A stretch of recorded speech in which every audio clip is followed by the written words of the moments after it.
Good evening. I'm Martin Costello, and I'm here to bring you an urgent appeal that, for once, doesn't involve sending money. On the 11th of December, people will be focusing on the treacherous Brexit deal that will hopefully get thrown out of Parliament in a Commons vote. However, what many people do not realise is that on this very day, Britain will sign a United Nations proposal to make immigration a human right. The UN's Global Compact for Migration basically means that people who criticise EU migration policies can be jailed.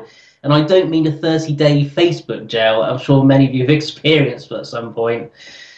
Many voted for Brexit to control our borders. However, EU membership will no longer have any bearing on future migration for its members.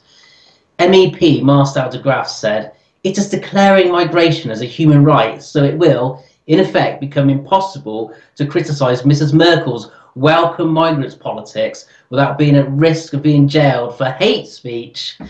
In 2015, Angela Merkel pushed for an open-door migration policy across the EU.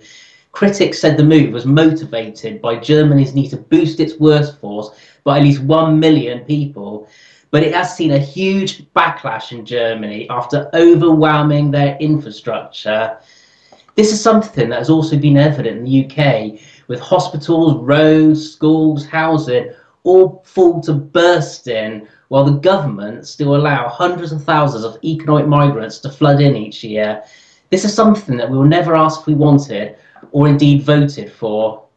Many will put the blame solely on the treacherous Tony Blair. In principle, this treaty could technically see EU citizens in court for criticising migration between EU member states, which is a very chilling Orwellian thought. The document to be signed in Morocco has also been met with fury by Italy, a nation that took in the second highest number of asylum seekers behind Germany last year. Italy is in fact boycotting the meeting.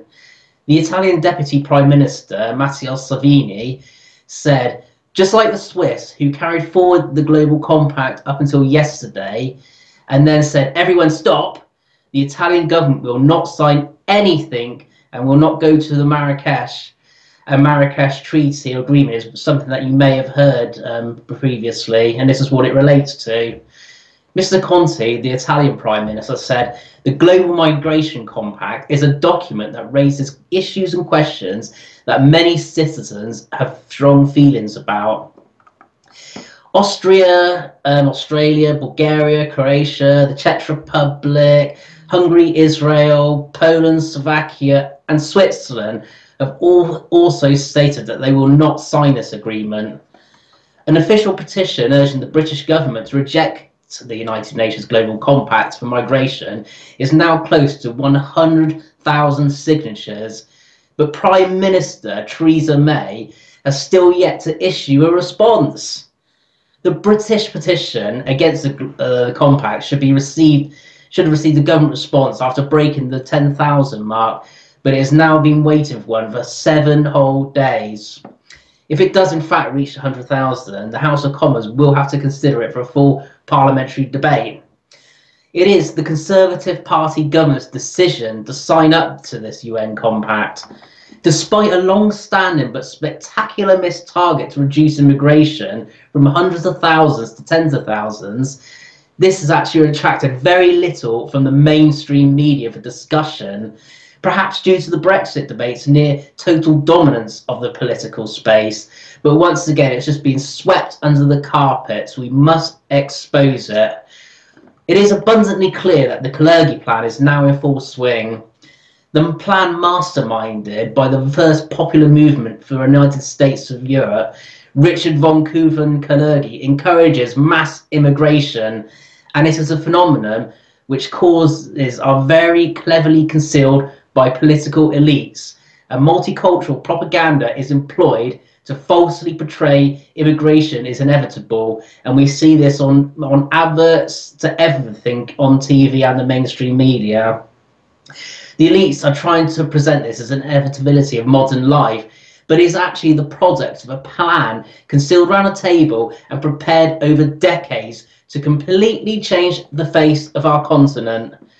Kalergi proclaims the need to abolish the right to nations to self-determination and outlines the breakup of non-nation states through the use of ethnic separatist movements and the destruction of the nations themselves through mass immigration. In order for Europe to be easily controlled by the elite, Kalergi proposes the creation of homogeneous mixed breed population to be ruled by the elite. People such as bankers and globalists are set to take advantage of cheap labour and rising property prices by flooding wealthy countries such as the UK. This suppresses wages and drives demand for housing, and we're seeing many people now being pushed on the breadline in this country from these actions. Although no textbook mentions Kalergi, his ideas are the guiding principles of the European Union. The belief that people of Europe should be mixed with Africans and Asians to destroy our identity, to break down traditional ways of living and create a single mixed race is the reason for community policies that promote minority interests, and we have seen them become increasingly popular. The underlying motives are sadly not all humanitarian. The driving power behind this ruthless regime dominating the EU are the plans for the greatest genocide in history.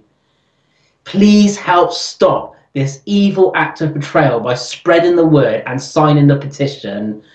Our many beauties and cultures and races are all over the globe, all over the world, are in great peril, and we must preserve them before they are consigned to history.